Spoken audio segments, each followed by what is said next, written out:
Hi, I'm Scott Hamilton, ROCKFILE, back with another podcast review for your ears. Going to be talking about the new movie, Without Remorse. Like I've started doing, we'll do just a quick summary at the beginning, and then I'll get into the depth for people who don't want spoilers. I'm a huge fan of Tom Clancy's books, started reading them. My mom got me into Hunt for Red October in the very beginning, read Patriot Games, I read everything for a while. I mean, and Without Remorse was one of my favorite ones when he wrote that in the early 90s, about 93, I think. And I always wanted to make a movie out of it. And I'm a big fan of all the movies, too. It's funny. You know, now that Tom Clancy's no longer with us, they're expanding on the universe, and they've been trying to create a shared universe for a while now. The movies got a little bit off track. The same producer took care of the movies, but The Sum of All Fears was just okay, and then the Jack Ryan Shadow Recruit, which I recently watched, I'll be doing a review of, tried to reboot the whole Jack Ryan thing, and obviously didn't work out so well. So now they've done a Jack Ryan TV series, 2 seasons on Amazon, which is actually pretty good, more in line with what Tom Clancy was trying to do with the Jack Ryan character back in the original movies, much more than Shadow Recruit did. It's a fine film, but as generic as Without Remorse. And that's the short answer on Without Remorse. You will watch it, you will probably be entertained, and you will probably forget all about it. That's the short version of my review. It's fine. It's a fine way to spend 2 hours. Michael B. Jordan freaking makes the thing worth watching. But when it's over, you're like, man, I've really seen just about everything in this movie done better. It was directed by Stefano Sollima, is how you pronounce his name, I think. He directed Sicario 2. It was written by Taylor Sheridan, who wrote both Sicario movies and Will Staples. And they modernized the script. They modernized the book. I'm not going to get into whether this movie is very much like the book, because it's not. It's one of those movies went, wow, they really, I mean, the stuff about his wife and all that kind of stuff, that is in the book, but the rest of it, they just like tacked a generic action movie onto Without Remorse's storyline, kind of. The action set pieces are great. Like I said, Michael B. Jordan, not only a good actor, but looks good in the role, pulls off the action. You know he can do this stuff for real for the most part. You know, it's believable. It's gritty. There's a lot of famous people involved. Akiva Goldsman produced it. Some of the people that have been involved in all the Tom Clancy stuff were involved.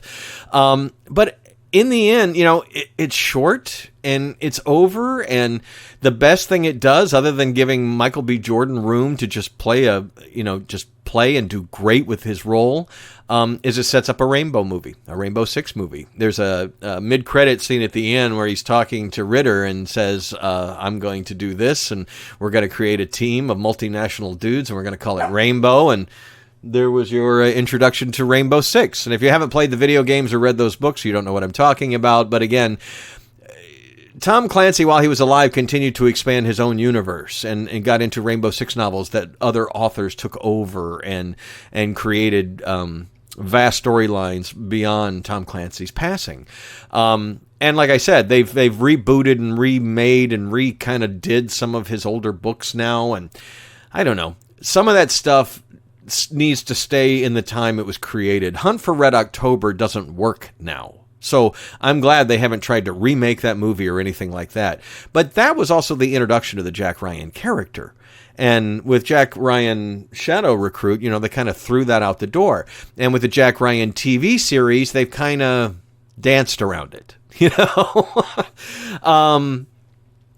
But I think it does a better job.